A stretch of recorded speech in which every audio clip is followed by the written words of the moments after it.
आज अंकिता के कॉलेज का पहला दिन था। वह अपने कॉलेज के पहले दिन को लेकर इतनी खुश थी कि वह क्लास शुरू होने से 1 घंटा पहले कॉलेज पहुंच गई थी।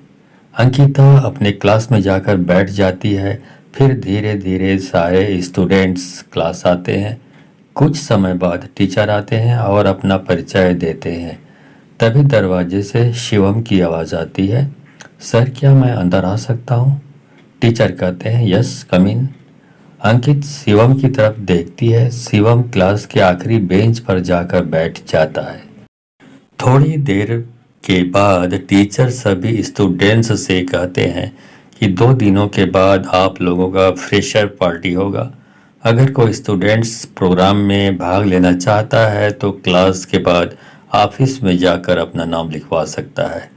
शिवम ने सोचा क्यों ना मैं भी अपना नाम इस प्रोग्राम में लिखवा दूं। शिवम को गाने का बहुत शौक था तो उसने अपना नाम सिंगिंग लिस्ट में लिखवा दिया। 2 दिनों के बाद फ्रेशर पार्टी शुरू होती है। अंकिता भी प्रोग्राम हॉल में जाकर बैठ जाती है। थोड़ी ही देर बाद प्रोग्राम शुरू होता है और कुछ समय बाद शिवम की बारी आती है। शिवम घबराते हुए मंच पर जाता है और गाना शुरू करता है। शिवम के गाने की आवाज़ सुनकर सारे स्टूडेंट्स और टीचर उसके गाने की धुन के साथ गुनगुनाने लगते हैं। अंकिता भी शिवम के गाने को मन ही मन गुनगुनाने लगती है। अगले दिन जब अंकिता कॉलेज आती है तो वह शिवम के पास जाती है और कहती है कि कल तुमने बहुत अच्छा गाया था, तुमने सिंगिंग कहाँ से सीखी? तो शिवम ने जवाब दिया कि मैंने अपने दोस्त से सीखी, और इतना कहकर वहाँ से चला जाता है। अंकिता उससे और भी बातें करना चाहती थी लेकिन नहीं कर पाई। फिर उस दिन के बाद से अंकिता रोज शिवम से बात करने की कोशिश करती, लेकिन शिवम केवल उसे हाँ और ना में जवाब देकर वहाँ से चला जाता, क्योंकि शिवम जानता था कि शायद अंकिता उससे पसंद करने लगी है। लेकिन शिवम उसके करीब नहीं जाना चाहता था। उसे पता था कि अंकिता बहुत अमीर है और वह एक मध्यम वर्ग का लड़का था। हम दोनों के बीच प्यार नहीं हो सकता, मुझे अपनी पढ़ाई पे ज़्यादा ध्यान देना है, ऐसा वो सोचता था। अब अंकिता को कॉलेज में 2 महीने हो गए थे लेकिन अभी भी अंकिता का शिवम से बात करने की कोशिश जारी थी। अंकिता यह जानती थी कि शिवम एक मिडिल क्लास का लड़का है, इसके बावजूद वह शिवम को पसंद करने लगती है। लेकिन अंकिता ने कभी भी अपने दिल की बात शिवम को नहीं बताई। एक दिन अंकिता शिवम के पास जाकर कहती है कि आज मेरी कार खराब हो गई है, क्या तुम मुझे अपने बाइक से मेरे घर तक छोड़ सकते हो?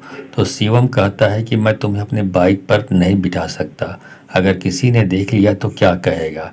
कुछ नहीं कहेगा पागल, अंकिता कहती है, मैं कह दूंगी कि हम दोनों दोस्त हैं, तुम डरो मत। शिवम कहता है ठीक है। शिवम अपनी बाइक लेकर आता है। अंकिता बाइक पर बैठ जाती है। शिवम अंकिता को लेकर निकल पड़ता है। अंकिता बहुत खुश थी। वह शिवम से कहती है कि काश तुम मुझे रोज इसी तरह अपने बाइक पर बिठाकर मेरे घर तक छोड़ने आते। शिवम अंकिता से कहता है कि ये आखिरी बार है, इसके बाद मैं तुम्हें दोबारा छोड़ने के लिए नहीं आऊँगा।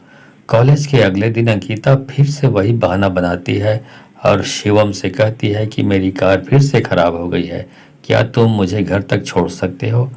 ये सुनकर शिवम अंकिता को मना कर देता है और कहता है कि मैंने तुम्हें कल ही कहा था कि मैं दोबारा तुम्हें अपने साथ नहीं ले जा सकता, तुम ऑटो से चली जाओ। ये कहकर शिवम वहाँ से चला जाता है। अंकिता को बहुत बुरा लगता है, वह मायूस होकर घर चली जाती है। अगले दिन जब शिवम कॉलेज आता है तो उसे क्लास में अंकिता दिखाई नहीं देती। 4 दिन बीत जाते हैं लेकिन अंकिता कॉलेज नहीं आती। शिवम सोचने लगता है कि शायद मैंने उस दिन अंकिता को मना कर दिया, इसीलिए वह नाराज़ होकर कॉलेज नहीं आ रही है। देखते ही देखते लगभग 1 सप्ताह से ज़्यादा हो गया। शिवम अब अंकिता के बारे में सोचकर परेशान होने लगा। फिर बाद में वह अपने आप को कहता कि मैं क्यों अंकिता के बारे में सोचकर परेशान हो रहा हूँ। लेकिन सच तो यह था कि शिवम को भी अंकिता से प्यार होने लगा था। शिवम रोज अंकिता के घर के पास जाता, लेकिन उसकी इतनी हिम्मत नहीं थी कि वह उसके घर के अंदर जा सके। 1 महीने के बाद मिड सेमेस्टर का एग्ज़ाम आता है। उस दिन अंकिता एग्ज़ाम देने के लिए कॉलेज आती है। अंकिता को देख शिवम बहुत खुश था। एग्ज़ाम खत्म होने के बाद शिवम अंकिता के पास जाता है और उससे पूछता है कि तुम इतने दिनों से कॉलेज क्यों नहीं आ रही थी। तो अंकिता जवाब देती है कि मेरे कॉलेज आने या नहीं आने से तुम्हें क्या फ़र्क पड़ता है, तुम्हें तो सिर्फ अपने आप से मतलब है, और तुमने तो मुझे उसी दिन घर छोड़ने से मना कर दिया था। शिवम: हाँ, उस दिन मुझसे गलती हो गई, इसके लिए मैं तुमसे माफ़ी मांगता हूँ, प्लीज़ मुझे माफ़ कर दो। अंकिता कहती है कि तुम्हें नहीं पता, लेकिन मैं तुम्हें पसंद करने लगी थी।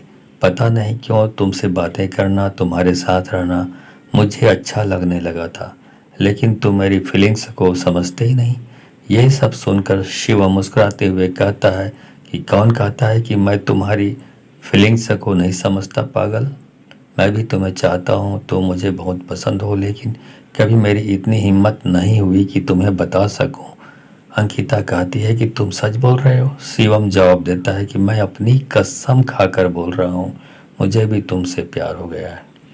उस दिन के बाद अंकिता और शिवम एक हो गए और प्यार के सफ़र में दोनों साथ चलने लगे। कॉलेज की पढ़ाई पूरी होने के बाद शिवम और अंकिता दोनों ने शादी कर ली और हमेशा के लिए प्यार के बंधन में बंध गए।